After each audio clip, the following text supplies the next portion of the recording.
ready for the Waterboys. Scottish band is experiencing a late career renaissance, and they're heading down under for 9 shows in Australia and New Zealand in May. We found head Waterboy Mike Scott at home in Dublin and reminded him that it had been over a decade since he last played in Auckland. Yeah, back in those pre-Trump golden years. Ah, yes. We didn't know how good we had it back then, did we? Yeah. Didn't know how bad it could get. You might be able Well, to tell. at least we can laugh about it. Well, we probably shouldn't. Still. But we can't. We have to, Yeah. kind of. Yeah. You can probably tell I have an American accent, so I moved here out of there from about 30 years ago. So Okay. I have a different take on everything. Is that whole political? Since you brought it up right away, it must be weighing on your mind. And how does those kind of things affect the folks in your part of the world? Ireland is a liberal country, and it's emerging from a long religious trauma, Right. Yeah. a sectarian trauma and Catholic repression trauma. So it's a healing country that's really on a liberal trajectory. Oh, that's good. I'm very, very glad to live here. But people are still affected by what's going on, and people worry about the state of the world and worry about Ukraine and Trump attacking Iran and what the hell is he going to do next? Is he going to invade Greenland? What the fuck is he doing? And yeah, everybody's concerned about it. It is insane. Yeah. Anything to divert attention from the other things that he doesn't want people to pay attention to, it seems Yes, like. of course. Yes. There you go. But the Irish music scene seems to be pretty cool. You say it's fairly Kneecap. Are you familiar with those guys? Yeah, I don't know their music very well, but sure, I know who they are and what they stand for, and yeah. Yeah. What do you listen to? What's on your mind these days, musical wise, other than Waterboys? Well, I hear a lot of current music, especially from my daughter. She's 12 and she's always listening to Tate McRae and Olivia Rodrigo and Rennie Rapp and all these singers. So I hear what they're all doing, and some of them are pretty good as well. Yeah. But when I'm finding new things to listen to myself, I'm generally going back to old artists and filling in the gaps. So at the moment, I'm listening to Jerry Lee Lewis's country albums from the late 60s. Yeah. Talk about crying in your beer music. That's the stuff. Yeah. Yeah. Now I've got a whole stack of those records around here somewhere, and I put them on a regular basis. They're very cool. Yeah. Speaking of older artists, I would recommend checking out the new album by Flea. You know, the guy in the Red Hot Chili Peppers. What's he up to? He's got a jazz album that just came out. It's his first solo album. He's like 63, so it's about time. But it's pretty cool. Yeah. Jazz, eh? He plays the trumpet. He played when he was little, and then he gave it up for the bass, and now he's kind of taking it back up again. Wonderful. Because he met Chet Baker when he was young. Yeah. So as you do. So yeah. So you're heading down these parts again with the Waterboys in a little bit. What can we expect from the shows that we're going to see here in New Zealand? It's a 5-piece band with 2 keyboard players, a piano player and an organ player, bass drums, and myself on guitar and vocals. And we're a rock and roll band, really. Yay. We don't play folk rock, we play rock and roll. And we improvise on stage. We never play a song the same way twice. We might play the same arrangement, but I won't sing it the same and they won't play it exactly the same. It's always changing, always moving. Right. We play plenty of old Waterboys music, and we also play a generous selection from our most recent record, Life, Death, and Dennis Hopper. Yes, that I love that record. It's Thank you. When I saw the whole concept, I was like, "What? What is that?" But then, of course, it makes perfect sense once you listen to it. I think it does anyway. But what impression, what influence did old Dennis have on you? Did you follow him as a film guy, or just as a personality, or did he have some kind of overarching way of look at life that appealed to you? Well, I knew him as a guy from Easy Rider, and I knew he was in Apocalypse Now and Blue Velvet and so on. So I knew him from that, and The Trip was another movie of his that I knew. Oh yeah. But I didn't realize. First of all, I didn't realize that he was a fantastic photographer, and I didn't realize that his the trajectory of his life had taken him through so many crucial moments in cultural history. I didn't realize it, and after I stumbled on an exhibition of his photographs and was so taken with them that I began to be interested in him as a character, as a man. Right. That's when I discovered that he'd been in Rebel Without a Cause and Giant with James Dean back at the Big Bang of youth culture. Yeah. And then he'd been a champion of Andy Warhol during the early days of pop art. And then he was in Haight Ashbury when all that was kicking off. And he was in LA when the LA riots and everything was happening. He was at civil rights. And I began to think this guy had been in all these crucial moments. And in some ways, in the same way that people say that buildings absorb the energies of the things that have happened in them. So too does a character absorb the energies of the times that he lives through. And I thought, what an incredible life Dennis Hopper's had.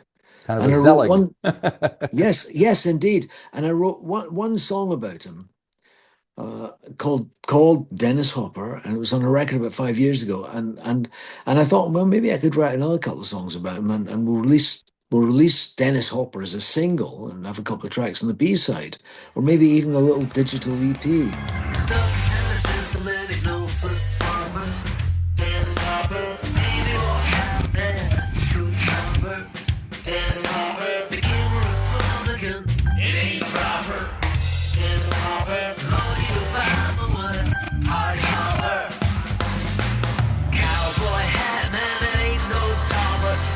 As slick as a lick by copper, dressing like economist, street pill popper, Dennis Hopper. And one thing led to another, and suddenly I had 7 or 8 Dennis Hopper songs, and then I had 11 or 12, and I knew it was going to be an album. Now, yeah, it's definitely an album, and the reaction has been pretty cool. I've seen all the reviews, and Yep, yep. people just kind of glommed onto it. It's pretty cool. Now you got a bunch of other projects coming up this year in addition to this tour that you're doing. I see there's like a 3-disc set coming out in July. I think it's called Atlantic Rain. What's that all about? Well, we made an album called Fisherman's Blues back in the I day. It came out in 1988, and Yes. we spent on and off 3 years making it, and we recorded a huge amount of music because in those days we didn't record on that record like people usually did in the 1980s. The 80s was the era of individual overdubs and piecing together a record instrument by instrument. But and I'd done enough of that on previous records, but I was fed up with it, and I wanted to record my band live in the studio, like jazz musicians always have, Right. and like rock bands did in the early days. So that's how we worked on the entire Fisherman Blues era. We would set up in a circle in the studio, and we would play for real, vocals included, Yeah. vocals and lead instruments, everything included, and that had a number of effects. One effect, immediate effect, was the volume of material that we recorded because we could record 12 songs in a day and frequently did. And I had so many new songs that I was writing, and there were so many old songs and old folk and gospel and country songs that we were covering that there was no shortage of material. But the second thing that happened was that I got overwhelmed by the volume of material and I lost perspective. And Ah, while I had mastered the art of capturing great performances by my band in the studio, but I hadn't mastered the art of how to process it and choose which takes to put on a record and how to accept flaws if it meant there was a great atmosphere. And like Neil Young or Bob Dylan, they'll allow a flawed take to go on the record because it's got the right feeling. And I sure. hadn't learned that. Ah, And so I would be trying to fix things all the time. And I got bogged down and I got lost. And it was all I could do just to compile the 12-song album that eventually came out. right. And there was a huge amount of material that nobody heard. And in 2013, I compiled a 6 CD box set called Fisherman's Box, which had 120 tracks, which I thought naively was the last word on the Fisherman's Blues sessions. Well, then something else happened. A couple of years ago, the catalogue the old Waterboys catalog, which had been owned for many years by EMI, got bought by a company called Blue Raincoat. Okay. And the guy at Blue Raincoat, a guy called Dermot James, he's a very active A&R type at Blue Raincoat, and he said, "Look, there's a lot of these reels on the Fisherman's Blues sessions that we've never listened to or that have never been mixed. Would you go through them?" And I thought, God, I don't have to go back into that. Really, I thought I'd done it all, but I've got this catalogue that they sent me of Right. all the reels, and there were 400 Oh my multi-tracks God. during the Fisherman Blues era. And I should tell you that a lot of the time, so that we didn't have to change the tape and break the flow of the session, we would often run those reels at half speed. So there's Ah. twice as much music. Instead of 15 minutes, there's 30, and so on. So it's an incredible amount of music. And I realized that about of those 400 reels, about 80, around about a fifth, had no song titles. They would just say instrumental, jam, sound check, or nothing. Yeah. And I thought, oh my God, what could be on those? So I got every one of them transferred. And I spent 2023 and 2024, when I wasn't on tour or finishing the Dennis Hopper album, I went through, and 2025, I went through all those 80 reels, Oh, man. all transferred, and I found all the music that had got lost, that the engineers had never known what they were called, so they didn't write the titles, that I perhaps didn't consider important on the day and forgot about. Incredible recordings that some of them I don't even remember playing. And All it's right. enough. It's crazy, I know, but it's Yeah. enough for a triple album. Excellent. All right. So, well, I'm curious when you're listening back to you and the band jamming and playing in the studio Yeah, from 30 years yeah. ago or whatever, what is that? Do you go, oh, do you cringe? Do you get insights? Do you think, wish you'd done things differently? Do you go, oh, I wish you'd do more of that? I mean, how does your brain work when you're hearing that? Most of it, I listen and I go, fuck. We were the greatest band in the world, There and you go. I didn't know how to present it to the public. Right, right. So, what would you do different? If I could go back, Yeah. if I could put my arm around the me of 40 years ago, Yep. oh, well, of course, I've thought a lot about this. I could go in at any juncture, really, of that 3 year Fisherman Blues era and put my arm around myself and say, all right, you've got enough for an album now. This is what you do. Take these 12 tracks, do a few edits here, do a few mixes here, and then take that to the public. And then in 6 months, do a second album. Very easy. Right. But hindsight, is one of the easiest exact sciences. I hear it's 2020. Yeah. All right. Very good. But you are getting the chance to you're doing like a Fisherman Blues review in September, right? And you got Steve Wickham kind of rejoining the band and Steve Yeah. Earle and all that. What's that going to Steve Earle coming on board. Yeah, someone I've wanted to do for a long time, a kind of Rolling Thunder review type tour. nice? We're doing nine shows. We'll see how it goes. If it's a fantastic success, I imagine we'll try and do it in the Bring it down USA here. and Yeah. Canada. Yeah. Yes, indeed. Yeah. Well, so I'm interested in your relationship with Steve Earle because I know you co-wrote a Mm, song on the Dennis Hopper thing, but mm. now you're performing together. What's going on there? Well, we've known each other for a long time, and we've played together several times on stage. I remember we played together once at the Cambridge Folk Festival. He came and played with us, and I had another few on-stage experiences with Steve. And he's just a guy I like and respect as a songwriter. He's a wonderful artist, and we share a manager. Right. Oh, well, that helps. Yeah. So your manager bringing, yeah, he's got to be happy. Makes it a lot, Do makes you it a know lot he easier. was one of the first artists to ever cover a Waterboys song? Oh, really? I didn't know He that. did. He did "When Will We Be Married" from the Fisherman Blues album in his live set, and it was captured on a live album in about 1990, I think. This is a very old song, and I learned it off a Waterboys record.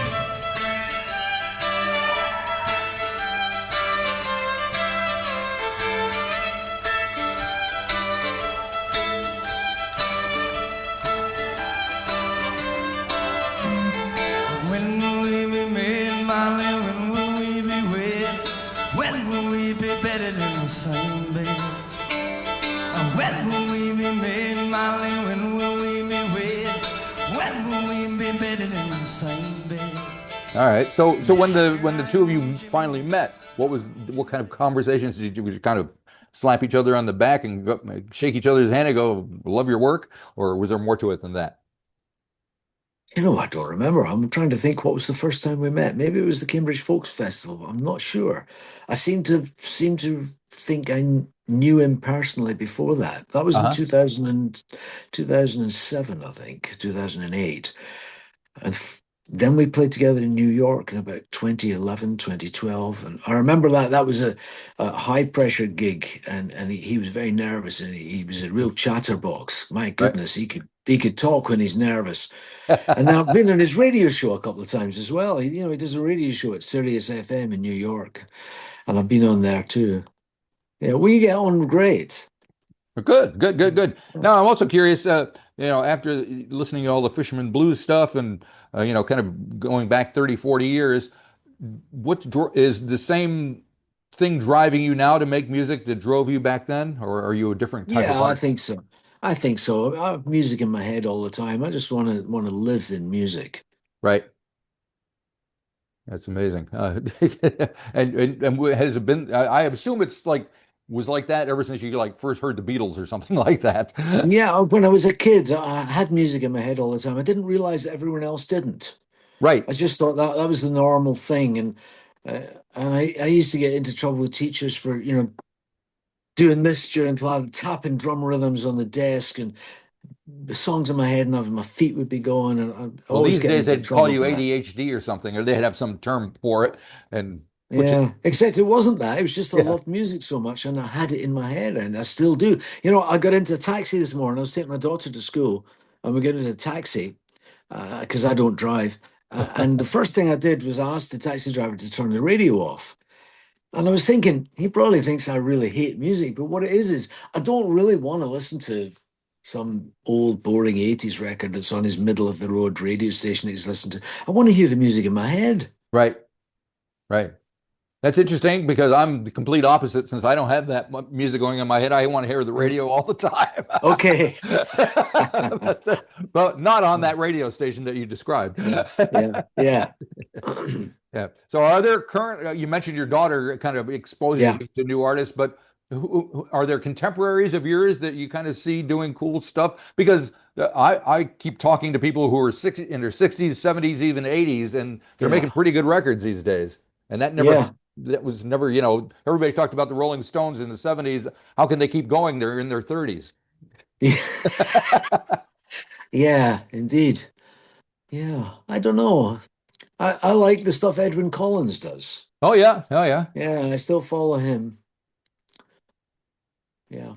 And as I say, I listen to new artists, and I was talking to a journalist about this recently. But I hear really great melodies, like the new Harry Styles record, American Girls. I really love the melody on that and the Cool. mood, the sort of laconic mood. But I don't think the lyrics are any good. And Okay. I'm wondering, where are the great lyricists of that generation? Where are they? I'm trying to find them. Right. I haven't Right. found them yet. If you enjoyed this episode of the 13th Floor's Music Talk series, please be sure to subscribe to the website or to the YouTube channel. Follow us on Facebook or Instagram and wherever you find your podcasts. There's a whole lot more to discover.